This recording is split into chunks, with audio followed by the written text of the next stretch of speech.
Many of the dolls and the furniture come from England because the British love those Chinese dollhouse furniture, and I have control over those. I can move the people around. There's a maid. I can make her go to sleep when the woman is out of the house. And I have control, which I did not have at the age of 10 and a half when I had to leave Frankfurt. So he did a beautiful job. He put my doll houses on little cabinets, so I have space for other stuff. And so I'm not moving. I overlook the Henry Hudson, the majestic Hudson, the Palisades. It's a little far up, it's 190th, doesn't matter. That's another interesting thing. I think that for somebody like me, who did get thrown out of Germany from her home, and then Switzerland, and then kibbutz in Israel, and then Jerusalem, and then 5 years in Paris on a 4-flight walk up. I think that for me, moving would not be in the cards. I feel in that Washington Heights, right next to the cloisters, I feel that's really where I have to be. So, sex is it, but you couldn't join me then? Yeah. Moving. Moving? Yes. As diplomats do, we move a lot. I know, you have no choice. You have no choice. Right. All right, thank you. Ruth, you came a long way from Frankfurt Main to Manhattan, and we're going to take some questions. If you would be so kind to identify yourself, unless you ask anything about sex, of course, then you don't. So just raise your hands and pose your questions. Hi, my name's Aaron. It's actually more about your professional career a little bit.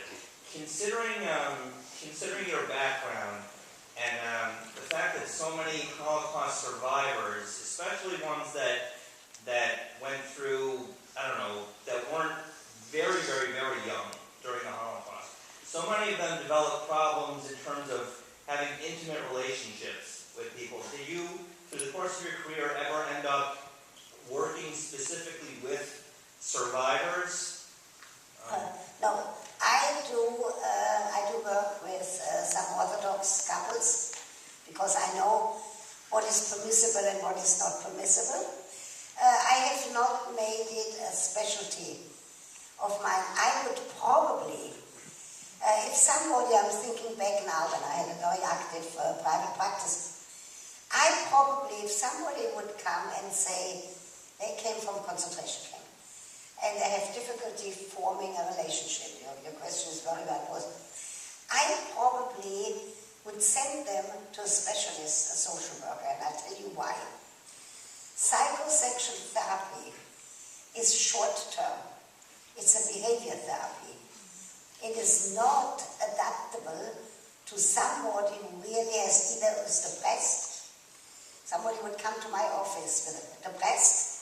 I would send to a psychiatrist. I would say, clear up the depression, then come back to me. Somebody who is an alcoholic, I would say, first go to AA. And clear up that problem, then come back. Because I would not be successful. This psychosexual therapy is short-term, and it gives specific instructions of what to do, and then come back and tell me, did it work? If it's the couple. It wouldn't work with any of the people who have deep-seated problems because of their background. And a sex therapist like myself will learn after a while with whom I can be helpful and where I have to say that's not in my area of competence. Good question. Okay, who has another question? Hi. Yeah. My name's Holden. There's a joke, you've seen it on Sex and the City, where Catholics take a shower after sex to wash the sin off of them. I was just curious, I feel like in the Jewish community we don't have that. So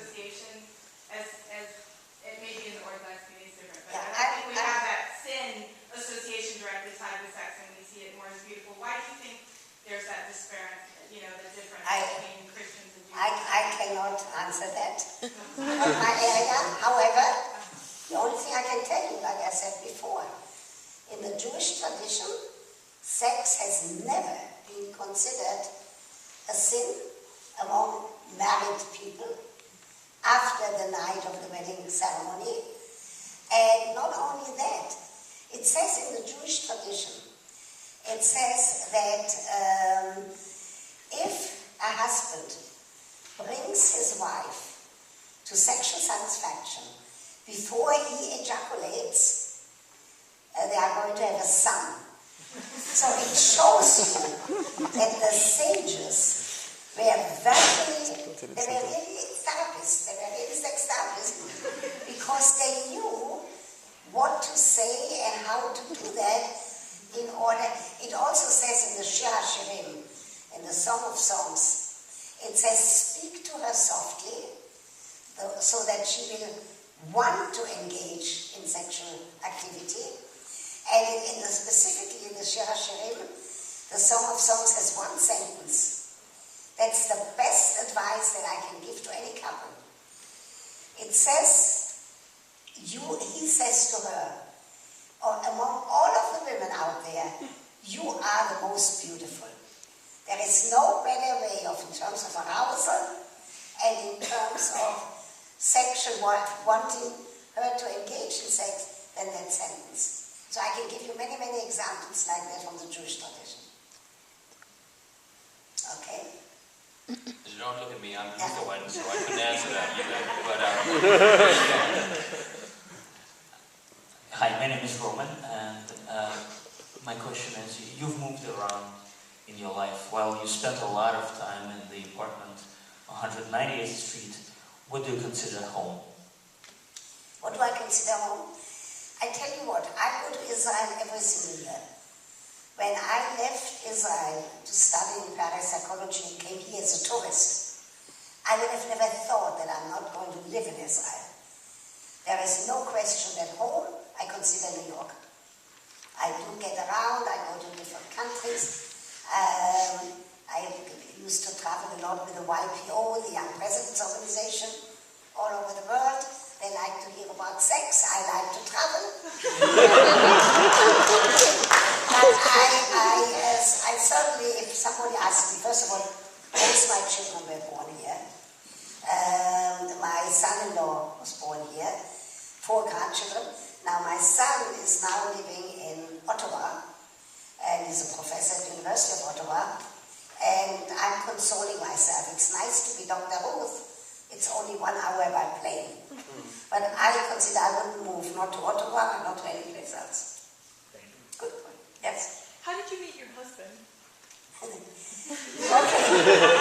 So my husband, with whom I was married like almost 40 years, I went skiing. I was, until 2 years ago, an avid black diamond. Not double diamond, but black diamond. And I went skiing with 3 friends. We had very little money, many years ago. I was a student at the new school at the time. So we pooled the money together for the gasoline. We went skiing in the Catskills. And I skied with a tall Dutchman on a T-bar. Anybody knows what a T-bar is? It pulls you up from behind. It was terrible. When it was on his behind, it was on my neck. When it was on my behind, it was on his ankle. Impossible. We go up the mountain in the Catskills at Bel Air, and someone introduces me to Fred Westheimer and says, this is the president of the Jewish student group that all of you are going to share the little lodging with tonight. And I look at that Fred Westheimer, and I say to my tall friend, I will go up the mountain with that short one. I will meet you up there. And by going up there, wasn't a long ride. He had never been married, I already had a little girl, but I was divorced. So I had decided, by the time I got up there, I already decided I'm going to marry him. He didn't know about it. It took a little while, but it was, like I told you, I did not involve him in my professional career, and the same background a very serious note, the same background. I came from an Orthodox Jewish family. He came from a Reform, but we belong to a Reform temple, and now I belong to a Reform and a Conservative. Until 2 years ago, I also paid my dues to an Orthodox congregation in Washington Heights, but I didn't go. So, having the same background in terms of our upbringing, for example, my son Joel reminded me the other day that when we had a fight, we fought in German. So the same background, the same love of the Alps, and the same love of outdoors and skiing certainly helped to form a very good marriage. Fred passed away some years ago, 13 years ago, and I have to say that I can talk about it because the stroke that he had after the first one, he would not have wanted to live because he would not have had a brain. So I can say he had a good life, and he still knew one grandchild, and he's not forgotten. And if I may, if you allow me to say so, he's the one who also shared many of the songs, be it the Schweizer songbook or whatever, that he knew himself, and he played guitar and harmonica. Harmonica, that's why I married him, because even he played